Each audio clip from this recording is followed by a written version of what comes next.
అందరికీ నమస్కారం. ఈ రోజు జనసేన ఆవిర్భావ దినోత్సవం. వారందరికీ మనము శుభాకాంక్షలు తెలియజేద్దాం. ఇకపోతే ఈ జనసేన అనే పార్టీ ఎప్పుడు స్థాపించారు, ఎలా వచ్చింది, దీని పుట్టుపూర్వోత్తరాలు తెలుసుకోవాలంటే ఒక్కసారి చరిత్రలోకి వెళ్ళాలి. 2008లో అన్నయ్య చిరంజీవి గారు ప్రజారాజ్యం అనేటువంటి ఒక పార్టీని స్థాపించి చక్కగా కొన్ని సీట్లు సంపాదించుకొని ఆ తర్వాత కాంగ్రెస్ లో విలీనం చేసేసి సెంట్రల్ మినిస్టర్ పదవి పొందేసి చక్కగా అనుభవించేసాక తర్వాత చాప చుట్టేసి అందరికీ కూడా కార్యకర్తలకి పంగనామాలు పెట్టేసిన పార్టీ తర్వాత ఇప్పుడు తమ్ముడు గారు, అప్పుడు ఆయన కూడా తమ్ముడు గారు కూడా అందరూ కలిసి పనిచేశారు. ఇప్పుడు తమ్ముడు గారు తర్వాత వచ్చి ఈ యొక్క జనసేనని స్థాపించారు. అయ్యగారు ప్రజారాజ్యంలో ఏం మాట్లాడారో ఒక్కసారి విందాం మనం. రాష్ట్రం నలుమూలల నుంచి, అన్ని ప్రాంతాల నుంచి, అన్ని జిల్లాల నుంచి వచ్చిన ఈ ఒక్కరికి అన్న చిరంజీవి తరపున, ప్రజారాజ్యం తరపున మీ అందరికీ నా హృదయపూర్వక నమస్కారం. స్వాతంత్ర్యం వచ్చి 62 సంవత్సరాలైంది. ఈ 62 సంవత్సరాలలో చాలా అభివృద్ధి సాధించాం. పెద్ద పెద్ద డ్యాములు కట్టాం, కోట్లాది ఎకరాలు సాగులోకి తీసుకొచ్చాం. కళ్యాణం గారు, మరి అంత అభివృద్ధి జరిగితే మీరు పీకేదేవిడి ప్రజారాజ్యం పెట్టి చాప చుట్టేసి కార్యకర్తలకి పంగనామాలు పెట్టడమే కదా. గొప్ప గొప్ప విశ్వవిద్యాలయాలు స్థాపించాం. ఇంత అభివృద్ధి చేసినా మన సిరిసిల్ల చేనేత కార్మికులు ఆత్మహత్యలు ఆప్ చేయలేకపోయాం. ఎంత అభివృద్ధి చేసినా రైతులు ఆత్మహత్యలు ఆప్ చేయలేకపోయాం. వేరే రాజకీయ పార్టీలో చిత్తశుద్ధి గల రాజకీయ నాయకులు ఉన్నారా లేరా? చాలా మంది ఉన్నారు. కళ్యాణం గారు, రాజకీయ నాయకులు ఎందుకున్నారు? అందరినీ ఆకర్షించావు. దేవేంద్ర గౌడ్ తెచ్చుకున్నావు. మీ అన్నయ్య గారి చూడు ఎంత వినేది చెప్తూ అందరినీ ఆకట్టుకుని చాప చుట్టేసి పంగనామాలు పెట్టేశారు కదా కార్యకర్తలకి. కానీ నమ్మకం కలిగే నాయకులున్నారా? బీద ప్రజల కోసం, బడుగు బలహీన వర్గాల ప్రజల కోసం. కళ్యాణం గారు, మీరైతేనేమి అన్నయ్య గారైతేనేమి ప్రపంచములో మీ ఇద్దరికి ఎవరు సాటిగారు. మీరు ప్రజల్ని చక్కగా నమ్మించగలరు, కార్యకర్తలని మోసం చేయగలరు. మీ వంశమంతా అంతే కదా. నా వాడు, నా వ్యక్తి అనుకుని ప్రతి ఇంటిలో నుంచి, గుండె లోతుల్లో నుంచి, వేదన నుంచి పుట్టిన నాయకుడే అన్న చిరంజీవి. ఎందుకంటే అన్న చిరంజీవి వస్తే మా కష్టాల కోసం మా ఇంట్లో మనిషిలాగా పోరాడగలిగే నాయకుడిని ప్రజలు చిత్తశుద్ధిగా నమ్మారు అన్న చిరంజీవి మీద. కళ్యాణం గారు, మిమ్మల్ని అన్నయ్య గారిని చూసి నిత్యానందం గారు కూడా నవ్వు ఆపుకోలేకపోతున్నారు. మీ నిబద్ధత అంటే ప్రజలందరికీ తెలుసు. టిక్కెట్లు పేరుతో చెప్పి ఆస్తులు అమ్ముకుని అడుక్కుతున్నోళ్ళు ఎంతో మంది ఉన్నారు ప్రజారాజ్యంలో. ఎంతో మంది కార్యకర్తలు విలపించారు. చక్కగా అన్నయ్య గారి ప్రమాణ స్వీకారాన్ని ఇప్పుడు చూద్దాం కాంగ్రెస్ లో. Doctor K Chiranjeevi. I, K. Chiranjeevi, do swear in the name of God that I will bear true faith and allegiance to the Constitution of India as by law established, that I will uphold the sovereignty and integrity of India, that I will faithfully and consciously discharge my duties as a Minister of State of the Union, and that I will do right. కళ్యాణం గారు, మీరైతేనేమి అన్నయ్య గారైతేనేమి మీ అంత అవకాశవాదులు ఈ ప్రపంచంలో ఉండరు. ఎందుకంటే అన్నయ్య గారు ప్రజారాజ్యాన్ని కొంప ముంచేసి చాప చుట్టేసి కాంగ్రెస్ లో కలిపేసి పదవి పొందేసి చక్కగా దూరిపోయి గతంలో ఎన్నో రకాలుగా చెప్పారు. స్పెషల్ స్టేటస్ అన్నారు, తొక్కన్నారు, తూలు అన్నారు. నువ్వేం చేశావు? మోడీ అని అడిచావు, కేకలు పెట్టావు. స్పెషల్ స్టేటస్ అన్నావు, పీకేస్తా, చింపేస్తా, మోడీని పరికేస్తానన్నావు. తర్వాత వెళ్ళిపోయి మోడీ సంఖ్యకి నాకేస్తున్నావు. అలాగే బాబు గారు మీ అమ్మగారిని తిట్టారని ఏమేమో అన్నావు. బాబు నువ్వు ఒకరినొకరు గట్టిగా ఒత్తుకుంటూ హత్తుకుంటూ ముద్దలాడుకుంటున్నారు. ఎవరు నమ్ముతారయ్యా నిన్ను? ఎక్కడైతే తెలుగు వారు ఉన్నారో ఈ ప్రోగ్రాం చేసిన ప్రతి ఒక్కరికి పేరు పేరున నా హృదయపూర్వక నమస్కారం. కళ్యాణం గారు, మీకు కూడా శతకోటి దండాలు. ఎందుకంటే మీ పార్టీని ఎప్పుడైనా బీజేపీలో విలీనం చేసేయచ్చు, లేకపోతే బాబు గారి సైకిల్ అయినా దూర్చేస్తారని ప్రజలందరికీ తెలుసు. నేనున్న పరిస్థితిని, వెళ్ళపోతున్న పరిస్థితిని ఎలా ఉంది అంటే, ఇల్లేమో దూరం, అసలే చీకటి, గాఢాంధకారం. ఇల్లేమో గాఢాంధకారమైన గాని పార్టీ పెట్టావు ఎవరి కోసము? చంద్రబాబు కోసము పార్టీ పెట్టావు. చీకటైన కష్టమైన నువ్వు బాబు కోసము ఎప్పుడు పార్టీ పెడతావు నాకు తెలుసు. వారంతా గతుకులు, చేతిలో దీపం లేదు, కానీ గుండెల నిండా ధైర్యం ఉంది.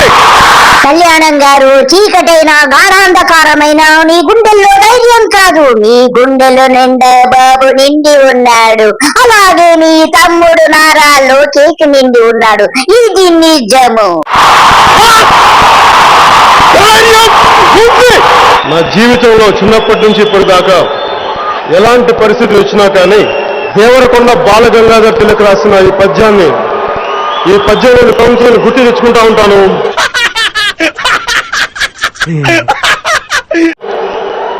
ఎలాంటి కష్ట సాధ్యమైన పనులైనా సరే గుర్తు తెచ్చుకునేలా మేము ముందుకు వస్తుంటాను. ఎలాంటి దౌర్జన్యాలైనా సరే, ఎలాంటి అవినీతినైనా సరే పురుషోత్తమ సదానంద. ఇంగ్లీష్ లో కళ్యాణం గారు, ఆంగ్లంలో ఏమన్నారు, రష్యాలో ఏమన్నారు, జర్మనీలో ఏమన్నారు అన్ని చెప్పండి. మీకు ప్రపంచ భాషలన్నీ తెలుసు కదా. saying to live greatly you have to risk greatly.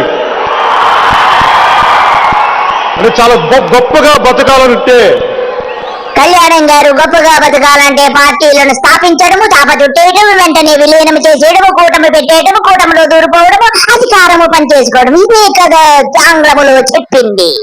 చిన్నప్పటి నుంచి నేను చేసే పనులు ఆయా స్థాయిల్లో ఎప్పుడు నాకు ప్రాణాలు పోయేంత సమస్యలు నేను తీసుకుంటాను. అవి ఎందుకు వస్తాయి నా జీవితంలో నాకే తెలియదు.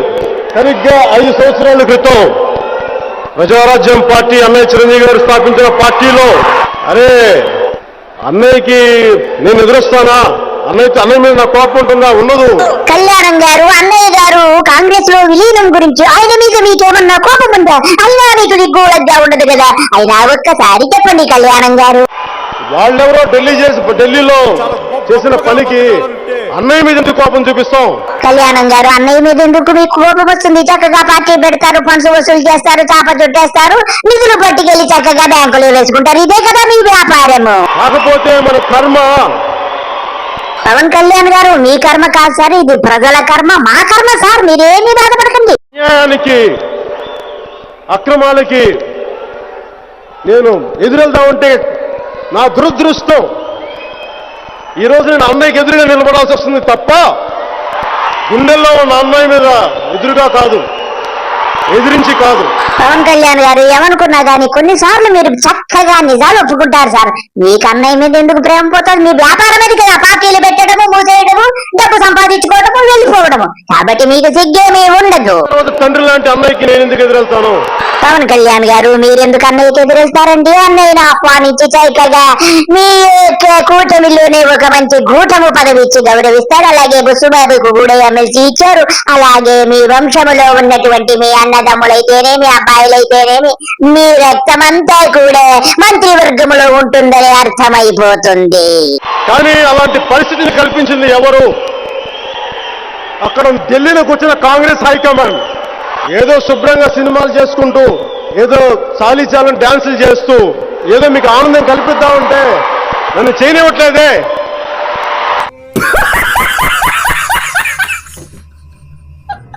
సరిగ్గా 5 సంవత్సరాల క్రితం గుంటూరులో ప్రజారాజ్యం పార్టీ తరఫున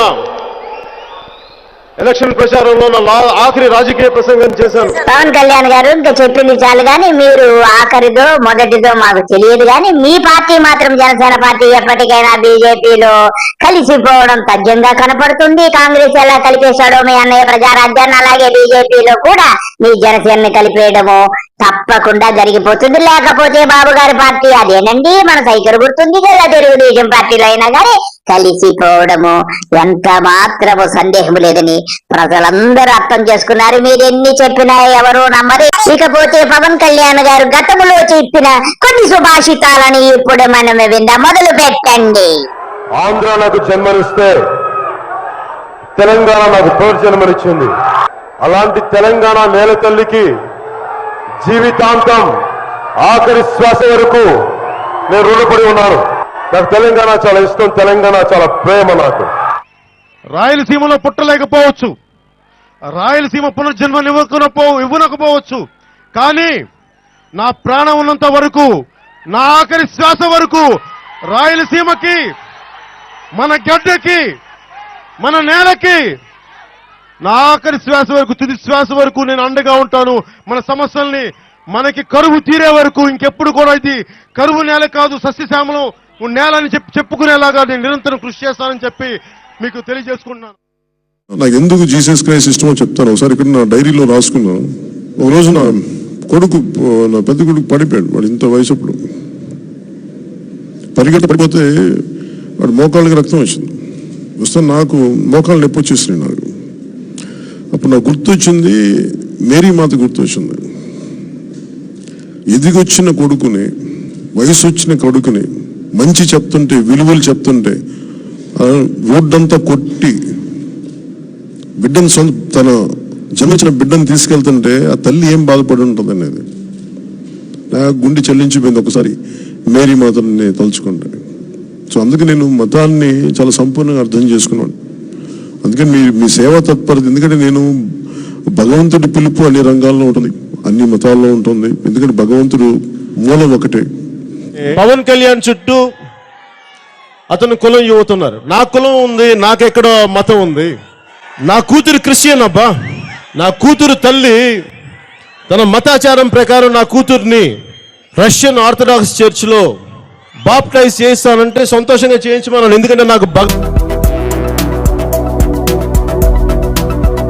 నా సనాతన ధర్మాన్ని పాటించడం కూడా వీళ్ళందరికీ పాపంలాగా మాట్లాడతారు.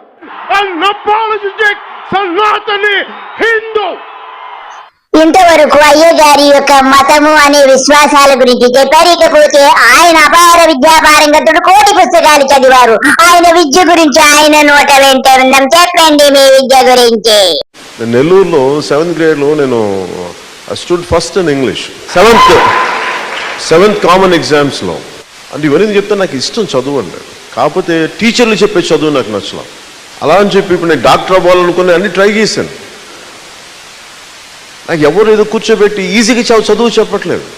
నేను ఈ రోజుకి మ్యాథమెటిక్స్ చదువుతాను. ఎలక్ట్రానిక్ కోర్స్ చేశాను, కంప్యూటర్ సైన్స్ డిప్లొమా చేశాను, చదువు బై చాయిస్ ఆపేశాను. నెల్లూరు విఆర్ కాలేజీలో నాకు సీట్ ఇవ్వలేదు, సిఎస్సి ఇచ్చారు, నీకు అదే ఎక్కువ అని. అది కూడా చాలా రికమెండేషన్ ద్వారా. టీచర్లు చెప్పే చదువు నాకు నచ్చల. చాలా మంది అనుకుంటారు కదా ఎందుకు నేను చదవలేదని. నేను చదువు బై చాయిస్ ఆపేశాను ఇంటర్మీడియట్లో. నాకు గురువులు నచ్చలేదు, నాకు చెప్పే గురువులు నాకు నచ్చల. ఓకే అమ్మా, చూసాను, థ్యాంక్ యూ. అరే జోగి రాసుకుంటే ఏం వస్తారా, బూడిద రాలుతురా ఎదవల్ల. మాననీయ వెంకయ్య నాయుడు జీ బీజేపీ పార్టీ. చూసారు కదా ఫ్రెండ్స్, ఈయన నాలుగో తాటిమట్ట మీరే చెప్పండి. ప్రతి నిమిషానికి రంగులు మారుస్తాడు. ఊసర వెళ్ళి నయమనిపిస్తుంది. అప్పుడు బీజేపీని విమర్శించాడు, ఇప్పుడు బీజేపీ సంఖ్యకి బాబు గారి సంఖ్యకి తిరుగుతున్నారు. ఇంతకంటే మనం ఈయన గురించి ఏం చెప్పలేను. మనము మరొక్కసారి వీరి యొక్క పార్టీ ఆవిర్భావ దినోత్సవం గురించి మనము ఒక్కసారి శుభాకాంక్షలు తెలియజేద్దాం. పవన్ కళ్యాణ్ గారు, మీకు మా యొక్క శుభాకాంక్షలు. ఇక చాలు, వెళ్ళిరండి. అందరికీ నమస్కారము, బాయ్.